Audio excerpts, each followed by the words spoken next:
You lead from your values and from your beliefs. And if those are low level, you're at the mercy of your work, your schedule, and others' opinion of you. It's not going to end well. That's not how you drive impact and become a world-class leader. That's how you burn out, how you lose your seat at the table, how you lose respect. And remember that the state of mind is that what drives leadership. It begins within, not without. Your job is to rewire your brain with the power of your own mind. That's what neuroplasticity is all about. That's what the human experience is all about. To uncover and rediscover what we are, human beings, feeling and thinking beings, and by doing so, creating our experience from a moment-to-moment basis. Expand your consciousness into a world where mindfulness meets neuroscience. My name is Fernanda Lind, and I am your host. Hello, everyone, and welcome to the Wire to Win show. Thank you for listening. As always, my goal is to challenge you and help you expand your thinking. I'm so excited about today's episode. The Rewired Global mission is to help the most powerful women in leadership to become more conscious, more impactful, and by doing so, hopefully leaving this earth a little better. Just changing the world one leader at a time. And we offer an exclusive program for senior executives, women in leadership, female founders with successful startups, and we help them strengthen their leadership, eliminating the risk of burnout so that they can lead in a sustainable way and creating more impact. My mission for you listening to this podcast right now, today, is to show you what's possible, to help you become the most outstanding person in your sphere. Today, we're going to talk about the sacrifice of the executive woman, the price of stepping up, which is burning out. In this episode, we are exploring the sacrifice, again, of the executive woman. You're probably familiar with that feeling of that something's got to give, that forces you to make difficult sacrifices in the name of career success. You've probably also had moments where you maybe questioned your path. Maybe you even wondered if it's all worth it. You're not alone. I'm here to teach you a new way to thrive without making those sacrifices. Because yes, it is possible to have it all. We spend a lot of our professional life looking forward, planning our next moves to take our careers to the next level. In fact, we spend so much time looking ahead that we often fail to just look at the now, the present moment. We make so many sacrifices in the name of success. But what we don't do is to kind of stop and think about how those sacrifices affect the only time we really have any control over, which is the present moment. What if I told you there was a way that you could thrive in your career but without the sacrifice? There is, and I want to share with you today. When people talk about women being successful and happy, they usually refer to it as having it all. Why? Well, here's what's interesting, though, that men don't usually face this judgment. They are expected to have it all. And that can be problematic too, and that's a conversation for another time. But here's what I want to say, that when a woman does the same, she's seen as wanting too much. Okay, so let me repeat that just to make a point. When women expect to have it all, the successful professional career, a seat at the table, and feeling happy, fulfilled, and having a thriving personal life, she is seen as wanting too much. And the judgment is real. And this type of limited thinking creates an inner glass ceiling that is hard to break through because it is clouded with guilt and shame. For example, the thinking that I'm a woman who wants too much, I should be ashamed of myself, I must settle and want less, or simply just be happy with what I've been offered. And of course, that has to change. And that is part of my mission in this world, to help women claim a seat at the table and, most importantly, keep their seat at the table to create sustainable success. Not needing to step down because the price is too high and the sacrifice is unbearable. And I firmly believe that as humans, we are all equally men and women, and we're all entitled to have as much as we want and desire. And my invitation for you listening to today's episode is to shift your thinking from I am a woman trying to have it all to I am a human being who is entitled to living the life I want. Pretty powerful, right? So a simple shift in words create a different experience of what's possible. So here's some truth for you. You can have a family and a successful career. You can have a thriving career and be at the top and have a side hustle or even building a little empire on the side.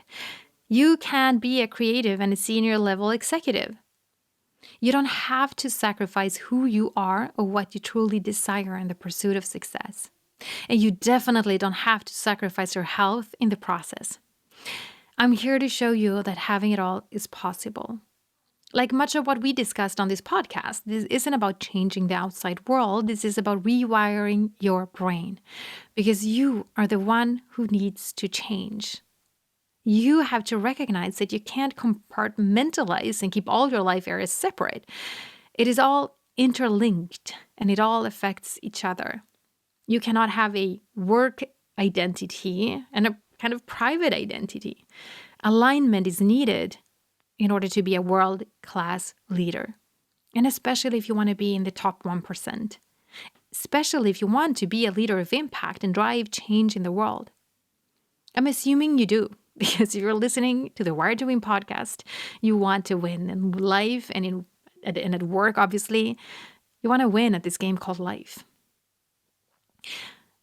Therefore, you must apply the same mindset and the same strategy to all areas of your life, because that's how we drive change and impact.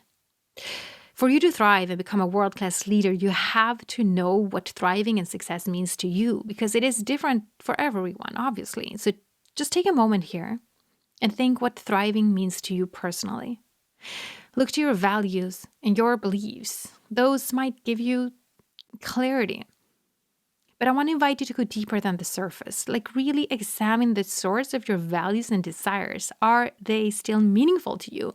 Or are you holding on to an ideal that was imposed on you by society, maybe your upbringing, maybe the work culture you're in? Have you simply absorbed values and beliefs from others and you kind of run on autopilot day in and day out? And the harsh reality is that you have no idea who you truly are or what you truly want in life? Are you maybe stuck in a successful job, but you secretly hate who you've become in the process and feel kind of resentful? Maybe you even dream of walking away and giving up everything you worked so hard for. The truth is that you get to design your life. You get to. It's not a have to, it's a get to. You get to have it all. But only if you choose to claim it and do the deep work to dismantle all the old beliefs that are holding you back. You create your life in every single moment. Make sure your moments align with your thriving. In order to have it all, one of the most important things you have to do is setting boundaries. But boundaries can only be set when we know who we truly are and when we know what we truly want and desire. Otherwise, I'm going to say that it's impossible to have clear boundaries. We stop sacrificing ourselves and our personal lives by setting and adhering to boundaries. We stop sacrificing when we learn that saying no is as powerful as saying yes. Again, like you don't have to say yes to things that don't fit into your idea of thriving. You don't have to say yes to opportunities that are not aligned to your dream. You stop saying yes to everything when you stop being afraid of no, when you stop being afraid of rejection, when you stop needing others to validate you, when you recognize that saying no is actually a strength, not a failing. You become an impactful leader who's leading by example when you learn that saying no is actually a superpower.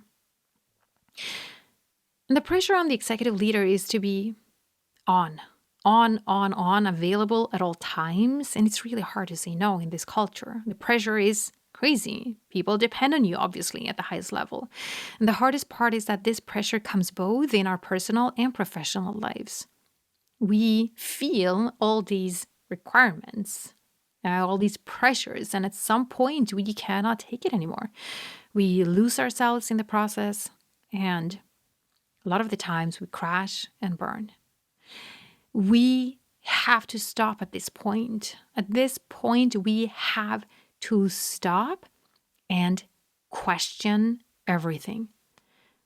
We have to stop accepting all these demands, and we have to start questioning and actually assessing their validity. Do I have to be available at all times?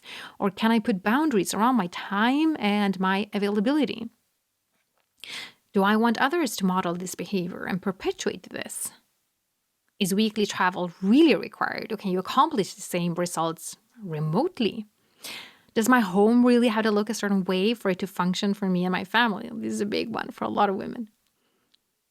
Once you have clarity on what aligns with your vision and with your values of your life, and you have discerned the things that are really requirements for those that are not, you can put true boundaries in place that can support your vision of thriving and, again, creating success, really sustainable success on your own terms.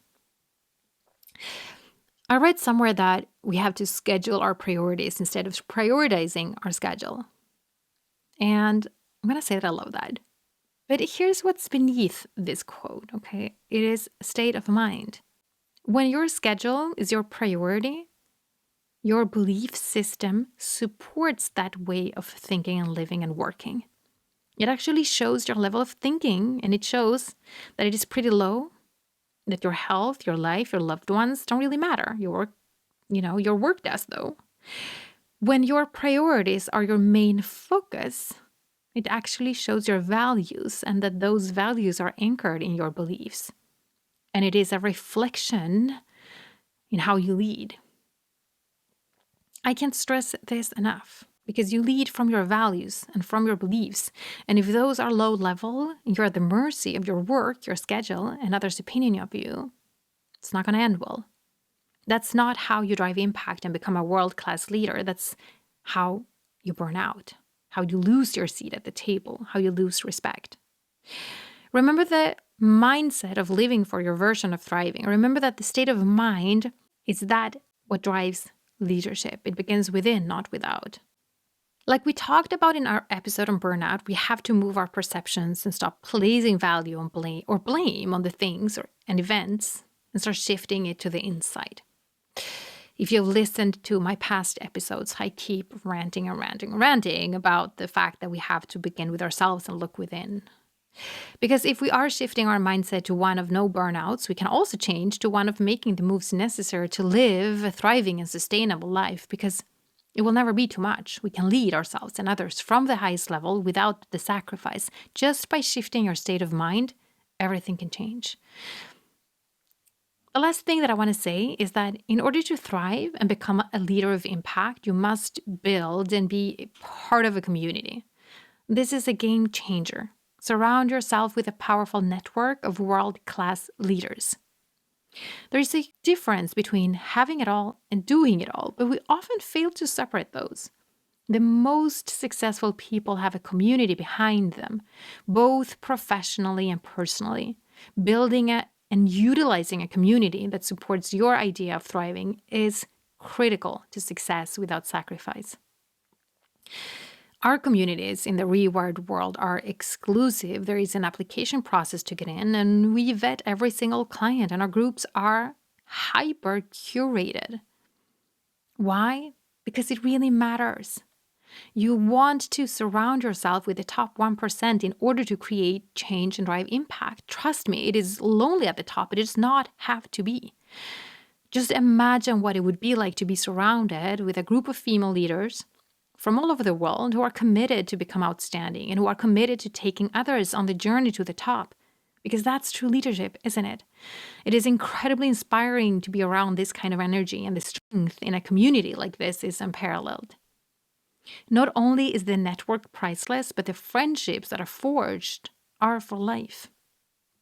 Again, let me say this, and again, to really anchor it in, it doesn't have to be lonely at the top. The sacrifices do not have to be made. You don't have to sacrifice your friendships, your health, your well-being in the pursuit of success. Sustainable success is possible, especially if you are surrounded and supported by the best in the world. Okay. There you have it. This is it for today's episode. And I hope I've given you a vision of yourself as an executive thriving in your career without making sacrifices that leave you feeling burnt out or unfulfilled and lonely. It is all about changing your mindset and reimagining what is possible for you. And if you are ready to take those steps, make sure to watch my free masterclass. It's available at the link in the show notes. And if you find that what you learn there and through this podcast speaks to you, or if you are flat out done with this struggle to balance it all, join me with an exclusive group of women from all over the world who are becoming experts in just that. You can join one of our reward programs where you can experience everything from 3 months rapid transformations to year-long mastermind guidance with me. All right, my friends, let's go forward and choose a new way of leading and being. Wherever you are in the world, I hope you're having a fabulous day or evening. I'll see you here next time on the Wired to Win podcast.